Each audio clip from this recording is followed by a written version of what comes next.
نزل عليك الكتاب بالحق مصدقا لما بين يديه وأنزل التوراة والإنجيل من قبل هدى للناس وأنزل الفرقان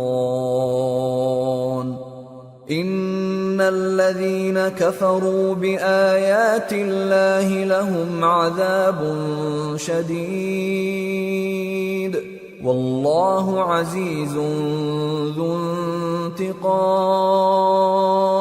اس نے اے نبی تم پر سچی کتاب نازل کی جو پہلی آسمانی کتابوں کی تصدیق کرتی ہے، اور اسی نے تورات اور انجیل نازل کی تھی۔ یہ دو کتابیں اس نے پہلے نازل کی تھیں لوگوں کی ہدایت کے لیے، اور پھر قرآن جو حق اور باطل کو الگ الگ کر دینے والا ہے نازل کیا۔ جو لوگ اللہ کی آیتوں کا انکار کرتے ہیں ان کو سخت عذاب ہوگا، اور اللہ زبردست ہے، بدلہ لینے والا ہے۔